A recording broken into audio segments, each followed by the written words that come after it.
Cari amici di Voglio Scendere, sono Marco Revelli, insegno scienza della politica all'Università del Piemonte Orientale. L'ultimo libro che ho scritto si intitola Controcanto, è uscito da Chiare Lettere e parla dell'Italia di questo inizio secolo.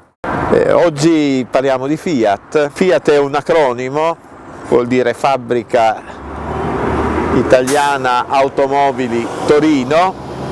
Bene, nessuna delle componenti di questo acronimo è più vera. Non è più una fabbrica, è quello che abbiamo alle spalle, lo stabilimento principale della Fiat, Mirafiori, è un pieno di vuoti industriali, è un semideserto,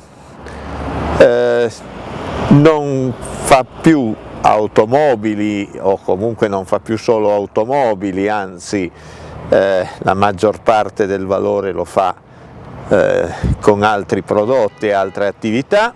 Non è più a Torino, questa è una scheggia, il grosso è sparso in giro, e soprattutto non è più italiana, anche se si dice che lo è ancora. Di fatto Sergio Marchionne l'ha traghettata al di là dell'oceano, è una fabbrica il cui baricentro già sta negli Stati Uniti e sempre di più lì si concentrerà l'attività. Se devo dire quando ha incominciato a morire la Fiat che abbiamo conosciuto, la Fiat del Novecento, credo che possiamo individuare una data precisa, un anno, un mese, un giorno.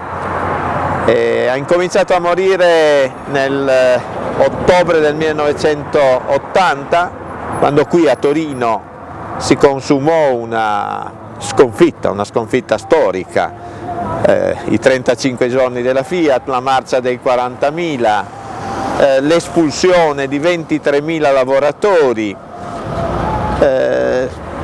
Pressoché tutti, il mondo politico e gli opinion leader celebrarono quell'evento come l'inizio di un grande rilancio della Fiat. La Fiat, abbandonata la propria zavorra, quel grumo di conflittualità operaia che dall'autunno caldo in poi aveva tenuto il centro della scena, eliminato, abbandonata quella zavorra, scaricata a mare quella zavorra, la Fiat sarebbe ridecollata.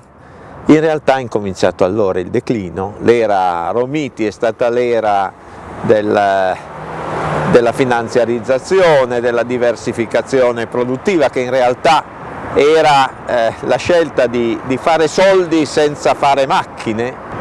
La decapitazione di Vittorio Ghidella, che era l'uomo dell'auto all'inizio degli anni 90, ha sanzionato quel processo, e da allora la Fiat ha continuato a dimagrire.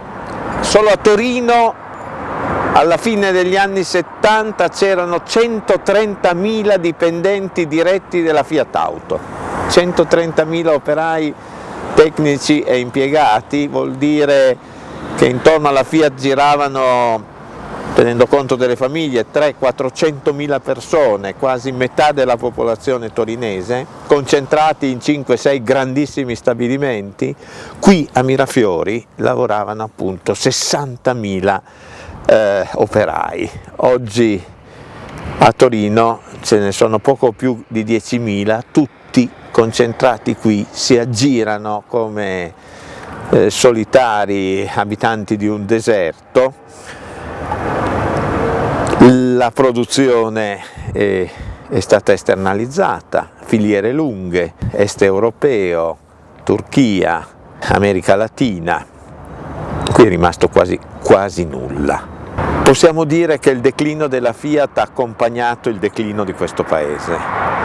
È il simbolo di quella che nella grande narrazione è stata presentata come la modernizzazione italiana, il superamento del fordismo, il superamento di quella società industriale noiosa, grigia, pesante, ferrosa, e finalmente i consumi opulenti, i beni immateriali, i nani, le ballerine, l'immagine, l'immaginario e così via, una società fibrillante, fantasmagorica, colorata.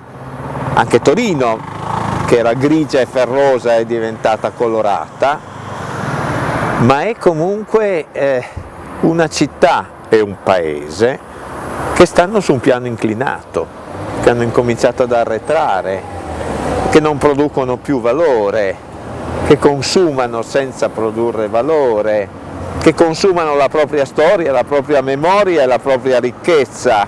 Questo è un paese che ha perso una dopo l'altra posizioni e posizioni rispetto ai partner europei, rispetto agli altri paesi, è un paese che si è spolpato e svuotato, è un paese che si ritrova come unica grande impresa Mediaset, la produzione di immaginario, e che non ha più un soggetto collettivo, come era quello che abitava qui dentro, in grado di resistere.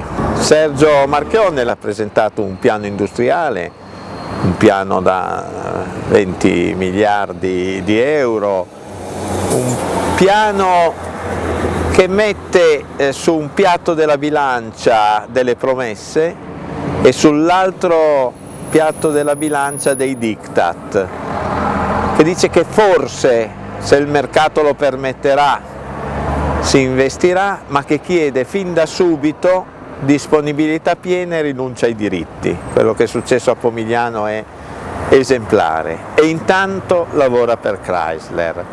Agli operai di Pomigliano, che guadagnano circa 430-435 volte meno di quanto guadagna il loro amministratore delegato, che sta in cima e loro stanno in fondo, sta in cima e dice che gli operai devono smetterla di lottare contro il padrone.